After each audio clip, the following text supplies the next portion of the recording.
नमस्कार दोस्तों, मैं आपका होस्ट एंड दोस्त दीपक। आपका स्वागत है आपके ही चैनल में गो विथ स्टोरीज़ में। आज मैं लेकर आया हूँ बैंक वैन रॉबरी का पार्ट 10। अब आगे। अब क्या इरादा है? ठाकुर बोला। तुझे यहीं शूट कर दूँ या वापस जयपुर लेकर चलूँ? मालिक हो ठाकुर साहब, मर्जी है तुम्हारी, विमल विनती स्वर में बोला। गाड़ी में तेरा कोई सामान है? एक सूटकेस है, निकालो। विमल डिक्की में से एक सूटकेस निकाल लाया। तभी मृदुला ने कार में से पुचकाकर पूछा, मिस्त्री जी, क्या बात है? आपका ड्राइवर मेरे साथ जयपुर जा रहा है मैडम। जवाब ठाकुर ने दिया। क्यों? मृदुला हैरानी से बोली। यह गिरफ्तार किया जा रहा है। वजह? वजह आपकी समझ में नहीं आएगा, लेकिन अगर आप इसे ले जाएंगे तो गाड़ी कौन चलाएगा? आप खुद चलाइए। मुझे गाड़ी चलाने नहीं आती। तो कार में बैठे इस दूसरे आदमी को कहिए कि यह गाड़ी चलाए। इसका चश्मा टूट गया है, इसे ठीक से दिखाई नहीं देता, यह कार नहीं चला सकता। तो फिर आपकी किस्मत। अभी दिन बढ़ जाएगा, फिर या तो इसका चश्मा बनवा लीजिएगा या नया ड्राइवर तलाश कर लीजिएगा, और या फिर कोई बस बस पकड़ लीजिएगा। लेकिन मुझे हर हालत में 10 बजे से पहले आगरा पहुंचना है। ठाकुर हमदर्दी भरे स्वर में बोला। यह तो बहुत बुरा हुआ। मृदुला की सूरत ऐसी हो गई जैसी वह अभी रो पड़ेगी। चलो, ठाकुर विमल से बोला। विमल ने अपने सिर से पिक कैप और तन से कटे कोट उतारकर कार में डाल दी और मृदुला के ड्राइवर से बोला, पतलून भी लौटा जाऊंगा। ठाकुर के संकेत पर बैरियर हटा दिया गया। मृदुला का ड्राइवर किसी प्रकार कार को बैरियर के पार तक ले गया। बाकी की रिस्क रुकी हुई गाड़ियां भी वहां से गुजर गई। साफ जाहिर था कि वह बैरियर केवल विमल के खातिर ही इस्तेमाल में लाया जा रहा था।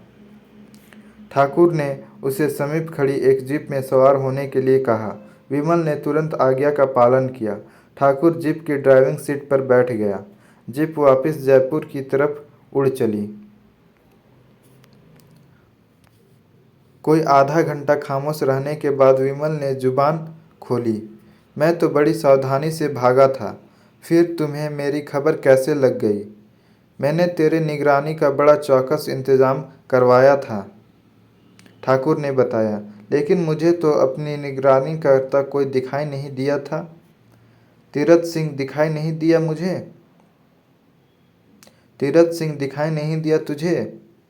वह तुम्हारा आदमी है? हाँ, और वह आज से नहीं 1 महीने से तेरी निगरानी कर रहा है। कमाल है। ठाकुर खामोश रहा।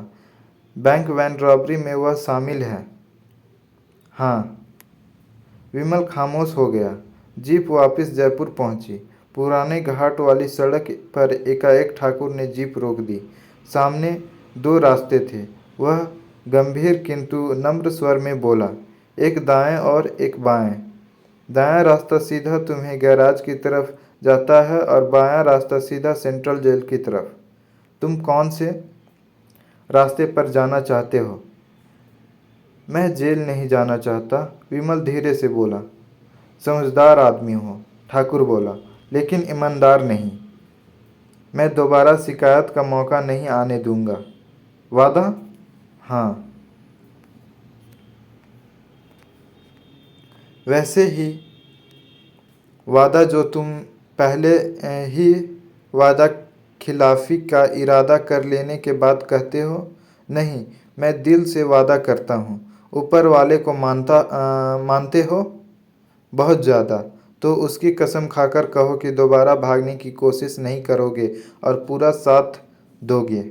मैं वाहे गुरु की कसम खाकर कहता हूँ कि दोबारा भागने की कोशिश नहीं करूँगा और तुम्हारा पूरा पूरा साथ दूंगा। इस बार भागने की कोशिश की तो मैं तुम्हें पकड़कर वापस नहीं लाऊंगा, बल्कि जहाँ दिखा दोगे वहीं शूट कर दूंगा। ऐसी नौबत नहीं आएगी। अच्छी बात है। ठाकुर ने फिर जीप स्टार्ट की और उसे मिर्ज़ा इस्लाम रोड पर उसके गैराज की तरफ भगा दिया। मीना बाथरूम में नहा रही थी जबकि फ्लैट में घंटी बजी। कौन है? उसने उच्च स्वर में पूछा। मैं। राकेश की आवाज़ आई। ठहरो, आती हूँ। उसने गीले जिस्म पर ही ड्रेसिंग गाउन पहन और बाथरूम से बाहर निकल आई। उसने आगे बढ़कर फ्लैट का मुख्य दरवाज़ा खोला। राकेश भीतर दाखिल हुआ।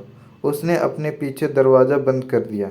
राकेश ने एक भरपूर निगाह ताज़ी ताज़ी नाहीं मीना पर डाली और फिर एकाएक उसकी आंखों में गुलाबी डोरे तैरने लगे। क्या बात है? मीना जानबूझकर अनजान बनती हुई बोली। सोच रहा हूँ तुम्हें अभी हजम कर जाऊँ, राकेश बोला, या पहले नमक मिर्चा लगा लूँ। हाय राम, दिन दहाड़े ऐसी बातों का ही कोई वक्त होता है, राकेश बोला और बड़े निर्णयपूर्ण ढंग से आगे बढ़ा। मेरे पास मत आना, मीना आशंकित स्वर में बोली। एक ही झपटे में राकेश ने उसे दबोच लिया। उसने उसके ड्रेसिंग गाउन की डोर खींची और उसे पलंग पर धकेल दिया। ड्रेसिंग गाउन मीना के शरीर से अलग हो गया और वह पलंग पर जा गिरी। राकेश उसके पहलू में पहुंच गया। आज तुम जल्दी कैसे आ गए? मीना ने पूछा। आज यहाँ मीटिंग होनी है, राकेश बोला।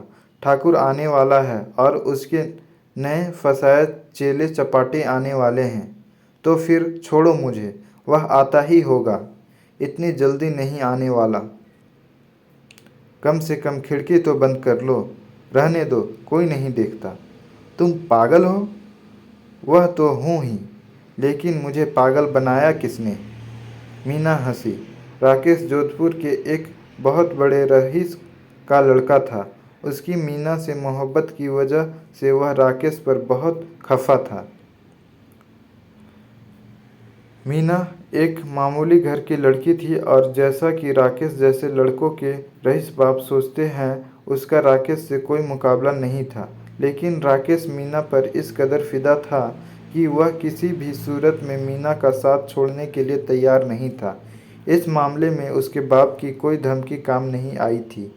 अंत में जब उसके बाप ने यह नोटिस दिया कि अगर वह मीना को नहीं छोड़ेगा तो वह उसे अपनी जायदाद से बेदखल कर देगा और घर से निकाल देगा, तो राकेश ने मीना को छोड़ने के स्थान पर कोर्ट में जाकर उससे शादी कर ली। बाप बहुत आग बबूला हुआ और उसने सचमुच राकेश को घर से निकाल दिया। राकेश मीना को लेकर जयपुर आ गया, जहाँ कि उसके एक दोस्त ने उसे नौकरी दिलवाने का वादा किया था। दोस्त ने अपना वादा पूरा किया और जल्द ही उस चौड़े रास्ते पर स्थित बीकानेर बैंक में क्लर्क की नौकरी दिलवा दी। नौकरी तो राकेश करने लगा, लेकिन ऐसे रईसजादे का क्लर्क की तनख्वाह से क्या बनना था। ऊपर से वह मीना से भी शर्मिंदगी महसूस करता था कि इतनी शानदार बीवी को वह शानदार ढंग से रख नहीं पा रहा था। मीना उस हालत से खुश न थी। उसने सदा ही अभाव की जिंदगी जी थी, लेकिन जब से उसका संबंध राकेश के साथ हुआ था, उसने दौलत से हासिल होने वाली सुख सुविधा भरी जिंदगी के बहुत सपने देखे थे। उसकी कल्पना ने इस मामले में बहुत ऊंची उड़ान भरी थी, लेकिन राकेश की मौजूदा हालत ने उसके सपनों का महल धराशायी कर दिया था। मीना की महत्वाकांक्षाएं बहुत ऊंची थी और राकेश ऐसी अभाव की जिंदगी का आदी नहीं था। मानसिक रूप से दौलत हासिल करने के लिए कुछ कर गुजरने की बुनियाद तो तैयार ही थी। ठाकुर शमशेर सिंह के संकेत देने भर की देर थी। वे सहस्त्र उसका साथ देने के लिए तैयार हो गए थे। ठाकुर से उसकी उसी दोस्त की वजह से वाकिफता थी जिसने राकेश की बैंक में नौकरी लगवाई थी। वैसे फिलहाल राकेश ठाठ से ही रह रहा था। जोधपुर के कुछ करते समय उसके पिता से चोरी उसकी माँ ने उसे कुछ रुपए दे दिए थे, जो उसके अब भी काम आ रहे थे। अपनी फिटेक कार वह साथ ले आया था और उसके पिता की मेहरबानी थी जो उसने उसे ऐसा करने से रोका नहीं था। जयपुर में चौड़ा रास्ता पर बैंक के सामने ही वह इमारत थी जिसकी पहली मंजिल के एक फ्लैट में वह मीना के साथ रहता था। जिंदगी को साधारण दृष्टिकोण से देखा जाता तो अच्छी कट रही थी, लेकिन केवल अच्छी कटने से तो वे अति महाकांक्षी पति पत्नी संतुष्ट नहीं थे। वे तो सोने का निवाला खाना चाहते थे और हीरे जवाहरात से लदे बिस्तर पर लेटना चाहते थे। कल उस हरामजादे ने तुम्हें कुछ किया तो नहीं? एकाएक राकेश ने पूछा। किसने? मीना बोली। उसी ट्रक ड्राइवर ने जिसके पास तुम्हें बार में भेजा गया था। उसने क्या करना था? जो करना था वह तो मैंने करना था। और तुमने किया था? हाँ, क्या? बार में मैं मेज के नीचे से उसे टांगे मारती रही थी, फिर कमीज में से उसे अपनी इनका नज़ारा करवाती रही थी। फिर कार में मैं उसके साथ एकदम सटकर बैठी थी। बाद में मैंने उसके गले में बाहें डालकर उसका एक गर्मागर्म चुंबन लिया था। राकेश ने जोर से उसके नितंब को चिकोटी काटी। उई! मीना चिल्लाई। फिर? राकेश ने पूछा। फिर क्या? फिर ठाकुर वहाँ पहुँच गया था और बेचारे को पकड़कर ले गया था। तुम्हें इतना कुछ करने की क्या ज़रूरत थी?